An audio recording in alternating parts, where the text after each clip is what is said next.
What's this?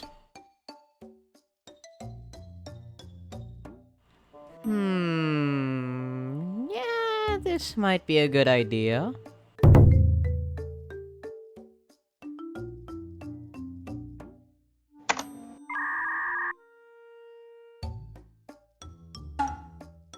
What?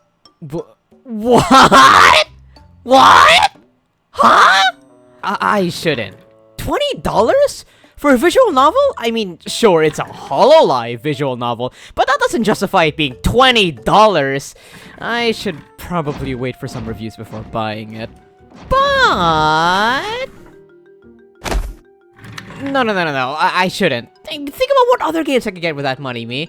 I could get, like, Spider-Man Remastered. Or, heck, I could even just keep the money for the Armored Core 6 DLC. Yeah, but the Armored Core 6 DLC won't be announced until probably late next year. And I love Hololive. Well, what's the worst that could happen? Alright, you have a point, me, but none of these characters are Yoroshi's. So I don't think that you want to buy a game just because it has a Hololive label on it. It might be a mediocre experience at most. But what about the YouTube content? What if this would be an actual good investment? More? Wait, maybe I shouldn't have. Okay, I did just do that. Greetings and salutations, ladies, gentlemen, and everyone in between and beyond, to a video game essay. Why a video game essay, you may ask? I say, why not? I mean, I'm trying out different things here, alright? So, to pick any game for me to talk about, I want to discuss a game that was released a year ago, but then recently got a port on Steam. Even through all of that, there still weren't many reviews I could find of the game online, so I wanted to take a shot at it myself. So, welcome again to my first ever video game essay about Hololive Idol Productions' Minato Aqua's very own visual novel, AQUARIUM. Hope you guys stick around until the end.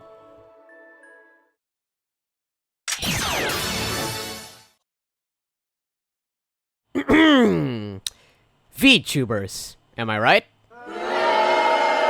Yeah, I know. But then again, why did you even click on this video in the first place?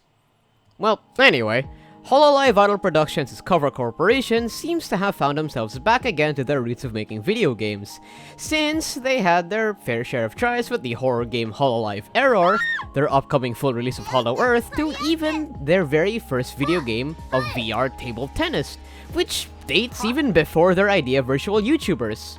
Nevertheless, I bring to you a visual novel produced and starred by a Hololive member who's meticulously known for being clumsy and socially inept. AQUARIUM is a visual novel that tells the story of a forbidden romance between a noble of a rich family and his childhood friend turned maid, but he doesn't know that she's his childhood friend yet. From that perspective alone, you'd give very little interest on its premise, and I agree with you. But the true selling point of this game, in my opinion, is without a doubt the fact that it stars and is voice acted by not one, not two, but three Hololive VTubers: Minato Aqua, Shirakami Fubuki, and Hosho Marin. Well, to tell a story, I really wasn't expecting a plot that was well made from a game like this, as the premise alone wasn't enough to wow my expectations. But if you come from a standpoint that is at been knee-deep into the VTuber shenanigan that's taken Japan by storm, then this story makes you feel more than what this game initially offers.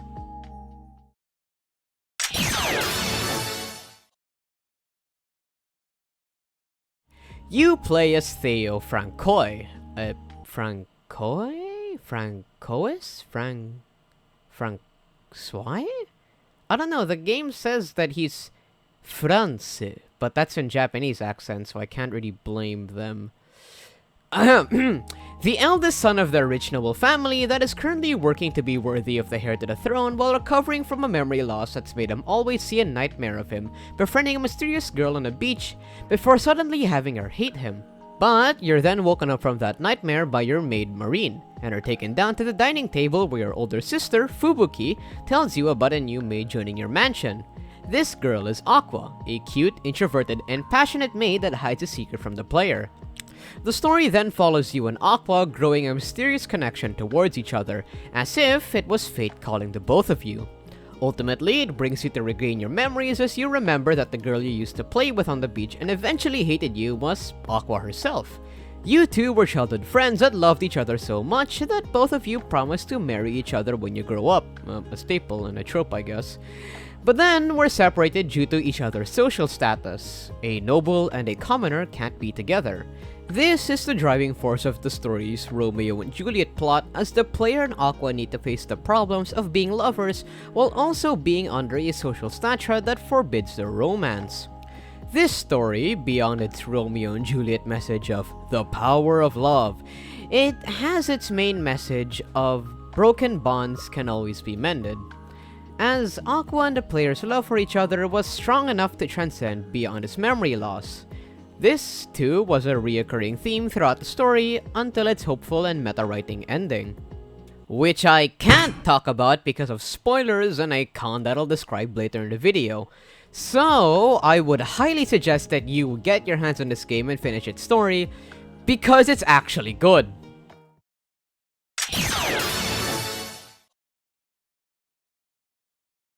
This is a visual novel, so I don't think there's any graphics to take note of so that it can be compared to any other AAA games nowadays, but AQUARIUM's art style is definitely one to take note of. Each character's sprite is expressible and has a lot of life drawn into them, from Aqua's distressed embarrassment, Marine's confident stature, to Fubuki's professional smile. There is a lot of thought put into making each of the characters' expressions because they're supposed to connect directly to the actual VTubers that plays the cast.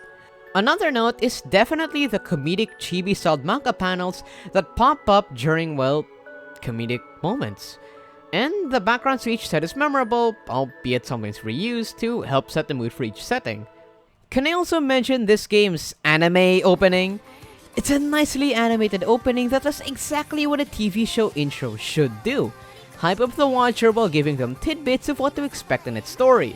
As a Hololive fan, we don't usually get hand-drawn animation for literally anything. Well, official at least. But for a visual novel along with an original song? From the opening alone, you could tell that this game was sure to be an experience for these kinds of fans.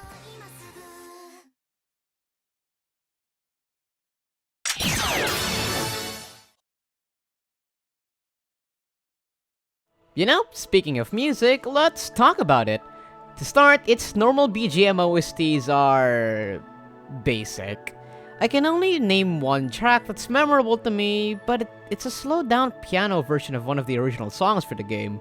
Not that it doesn't do its job for each scene of the game, I do think it does it properly, but not at the same level as, let's say, Doki Doki Literature Club's OST, which incorporates a motif into each track.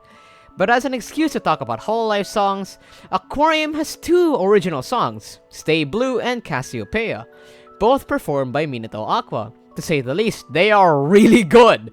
Stay Blue is a song that has an upbeat vibe to easily set the mood for what the game's experience will be like to any player, especially because it's the theme that always plays in the main menu.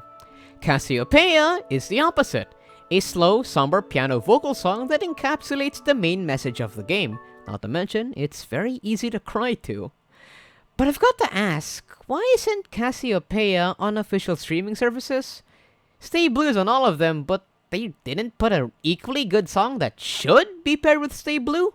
Really, Cover? Corp is a cutting edge. Really, Aqua? No. Really? Really?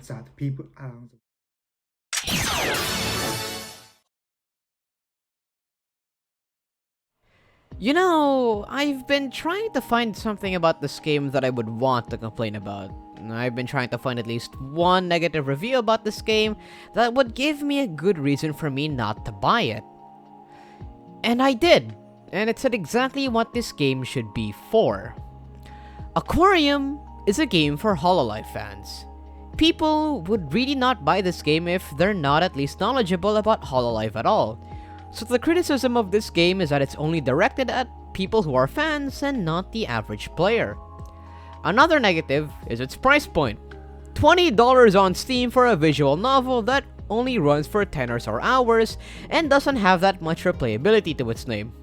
For comparison, Doki Doki Literature Club Plus has a price point of half of AQUARIUM's and offers the amazing base game along with an abundance of side content in the form of its side stories and dozens of extra lore to add on to its overarching story.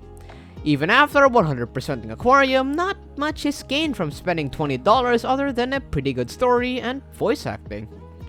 The last negative I would give to this game is how you can't record or stream much of it. Its streaming guidelines say that you can't publish anything past the second chapter.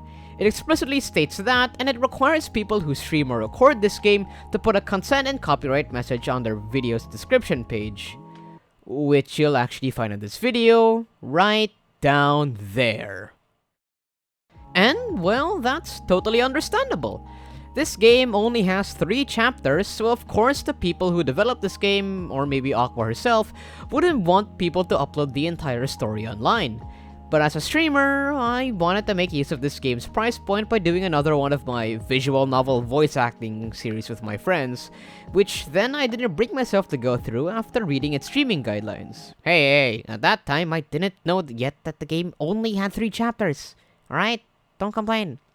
One honorary complaint I heard from my friends is that it's a game for people under the parasocial relationship they have with their Oshis.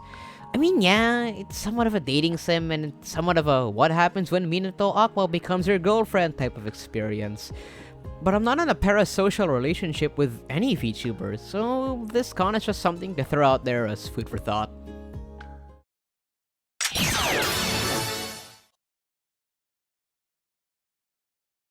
AQUARIUM is a game for Hololive fans.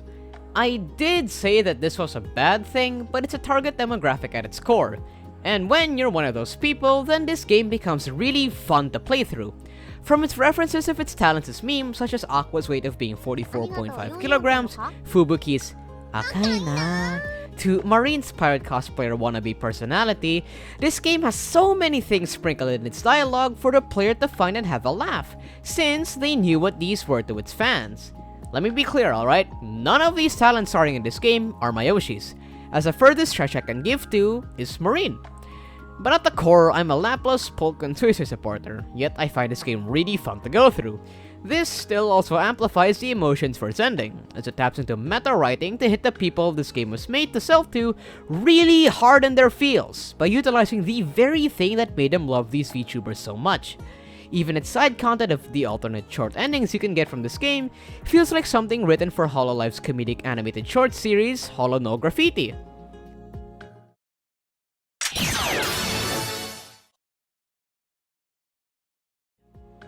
AQUARIUM, being a $20 visual novel for Hololive fans, gives me, an avid fan that has no fantasy of romancing any of the talents, a really fun experience listening to Aqua, Fubuki, and Marine's voice acting on top of a great story and amazing original songs. Would I recommend this game to the average player? No. No, not at all. Especially because of its price point. But, would I recommend this game to a VTuber fan? Yes. All the way, yes. This game is supposed to be a love letter from Minato Aqua to her fanbase, but it extends to really every Hololive and VTuber fan out there. And for that, I give this game a solid 44.5 out of 50. That's roughly about a 9 out of 10. Now hey! Thanks for watching. I mean, this turned out to be a very quick video for me to try something different for once, cause opportunities started knocking. But hey, I didn't think it would hurt if I wanted to record a little for something that might change the channel for a long time. Something like the Japan vlog video. So, here I am! Anyway, if you have opinions or questions, good or bad, about Minato Aqua's AQUARIUM, I'd love for you guys to put them down in the comments so that I'd be able to talk to you all and probably convince and not convince you to buy the game. So again, like and subscribe, thanks for watching, this is Umbra, peace out, and take care.